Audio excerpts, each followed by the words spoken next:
Veeduría Nacional de la Participación y Acción Comunal. Me encuentro con... Manuel Rodríguez, dirigente social popular. De acuerdo, Manuel, ¿dónde le encontramos el día de hoy? Nos encontramos frente a la misión diplomática Sí. de la querida República de Rusia, en un día significativo no solo para ellos, sino para la humanidad entera, por lo que significó el fin de la Segunda Guerra Mundial, en donde fue la Unión Soviética y hoy fundamentalmente Rusia quienes pusieron el precio más alto en vidas, pero que a su vez significó una entrega de un pueblo, no solo por la paz en esa región del mundo, sino porque en la humanidad entera pudiésemos poner a buen recaudo eso que llamamos fascismo y nazismo, que no es otra cosa que el capitalismo exacerbado destruyendo el planeta y la humanidad entera. De acuerdo, antes de hablar un poco de esos 78 años que conmemoran más de 28 millones de muertos en el país soberano Rusia, cuéntanos un poco sobre usted, señor Manuel.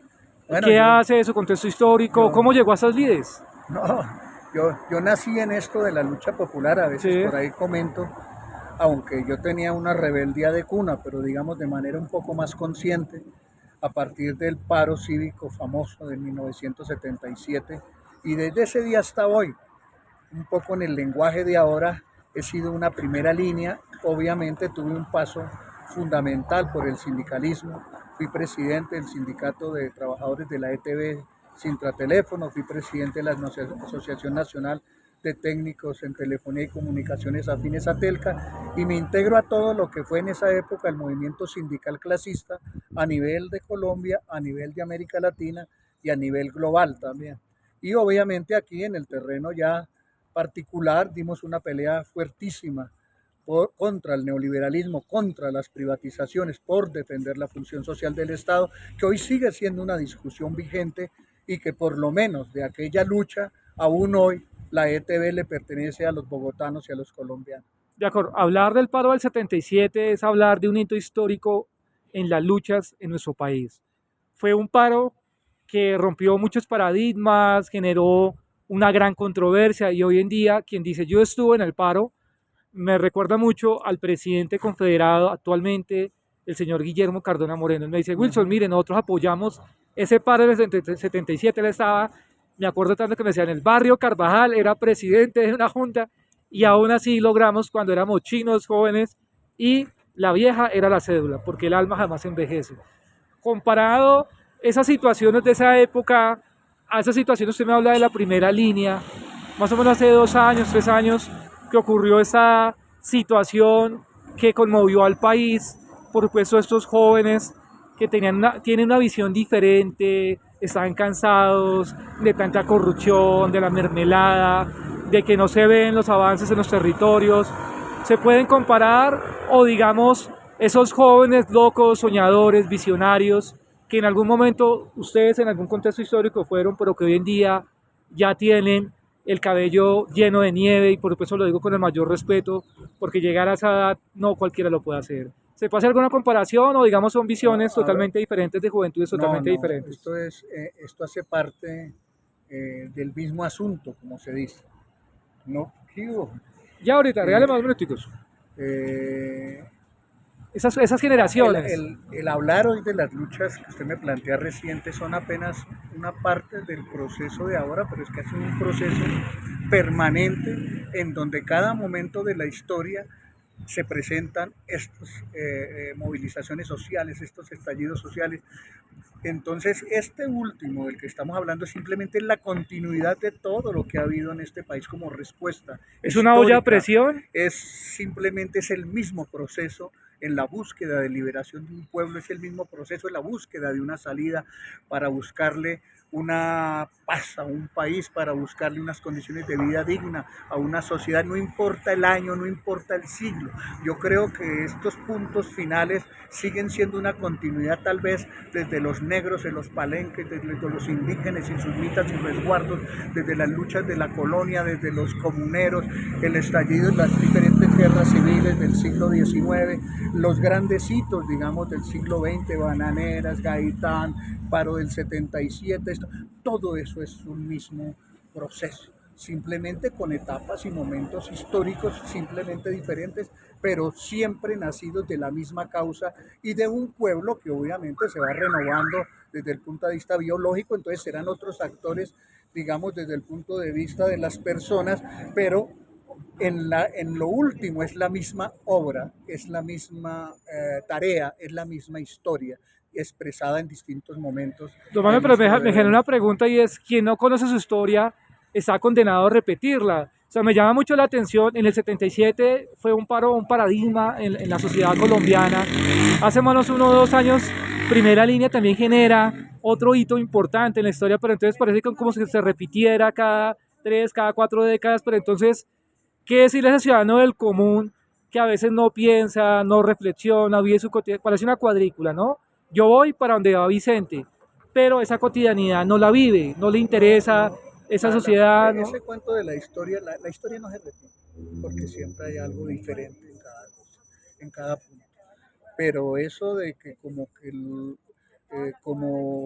como no se dio antes determinada cosa, entonces como que eso se perdió y tocó volver a Sí. salir porque los de antes no fueron capaces de dar ese salto para que no me tocara salir ahora.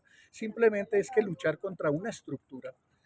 Esto, los rusos lucharon contra una estructura global, Es un contra un ejemplo mundial, sistema ¿no? capitalista, contra un fascismo. Y resulta que con todo y eso, hoy en día todavía hay nazismo y todavía hay fascismo y todavía hay capitalismo.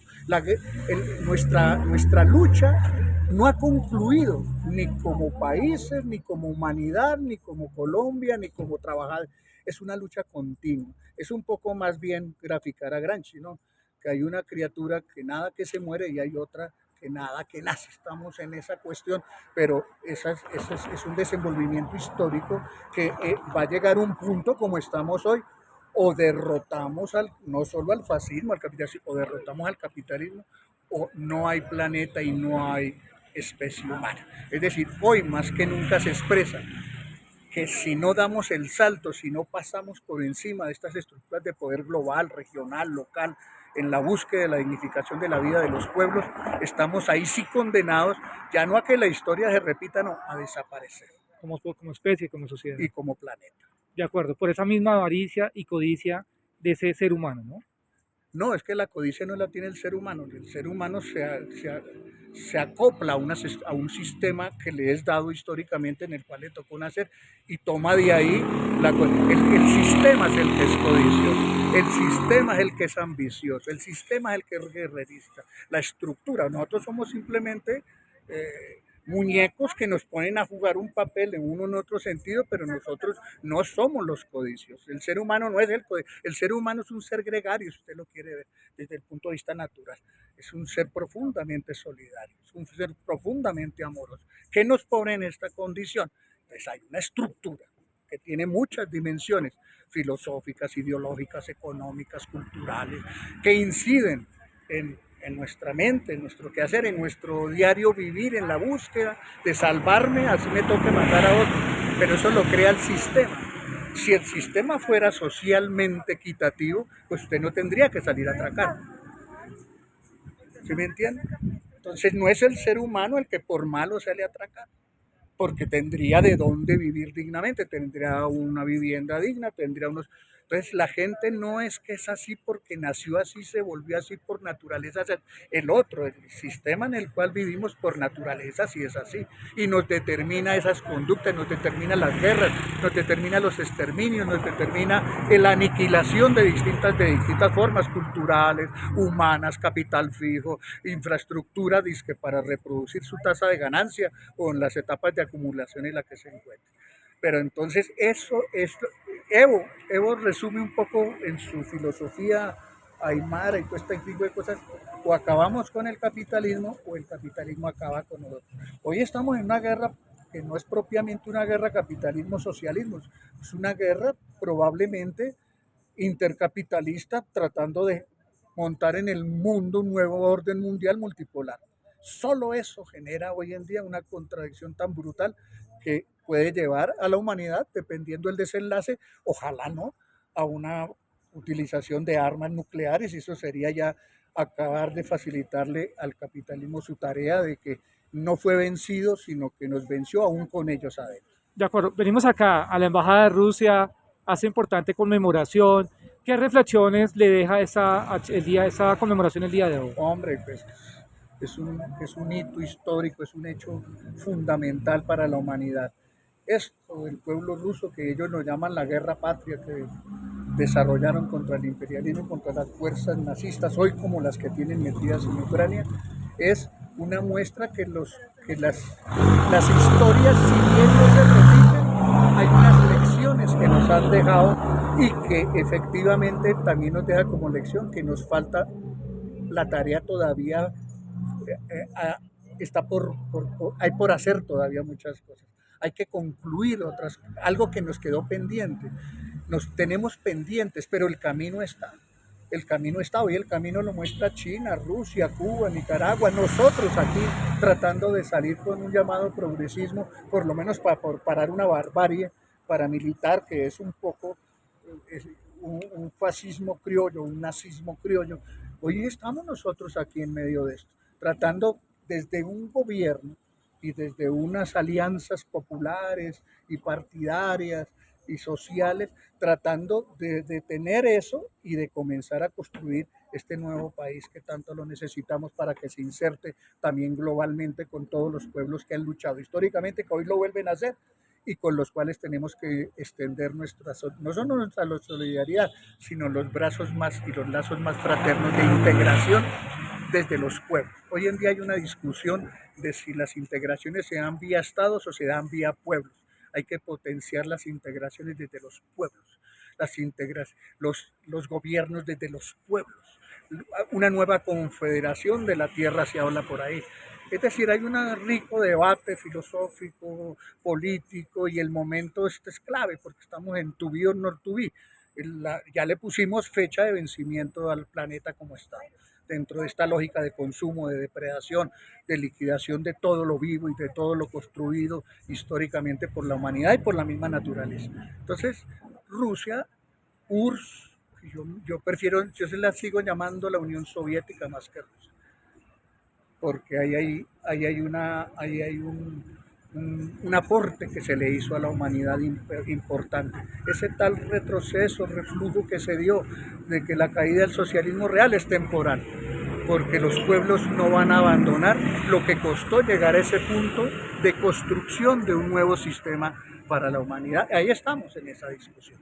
De acuerdo, para finalizar, lo menos que está un poquito ocupado, sí nos gustaría que nos enviara un mensaje al gremio social más grande del país, Acción Comunal. 8 millones de afiliados, 65.000 organismos de acción comunal, 39 federaciones departamentales, más de 1.450 juntas y más de 63.000 juntas de acción comunal, siempre con la resiliencia y la fortaleza, tal vez no la del pueblo ruso, pero siempre mirando al frente y con dignidad, por supuesto trabajando por el bien de nuestra comunidad.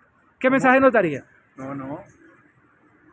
Que le hagamos honor a esa palabra comunal, común, que no hay nada superior a lo común, que el individuo desarrolla sus más altas capacidades dentro de lo común, que el individualismo no es la salida, que la insensibilidad no es la salida, que la solidaridad, la esencia de eso comunal, de esa acción además. La acción comunal es como decir una acción de los pueblos, desde lo común, desde lo comunal, desde la comunidad. Eso es importantísimo, que nos volvamos a encontrar, que volvamos a dialogar, que volvamos a soñar, que volvamos a hacer los planes de desarrollo de la cuadra, del barrio, y que seamos capaces de no entregárselos buscando los políticos cuando los políticos están en cada uno de ustedes. No hay mayor político que el propio ser humano. Si ustedes se quieren esculcar, usted es político, usted es líder, usted tiene poder. Si ustedes colectivizan todas esas fuerzas poderosas que cada individuo tiene y las ponen en una acción comunal, en un hacer comunal, pues ustedes cambiarán, todos nosotros, porque nosotros hacemos parte de la comunidad, cambiaremos más rápido esto de lo que pensamos. Desde la Veeduría Nacional de la Participación y Acción Comunal, con el apoyo de COLEL, La Luz del Mundo, como dice la Procuraduría General de la Nación, ser corrupto no aguanta. Comparte nuestros videos en YouTube y agradecemos tan importantes comentarios.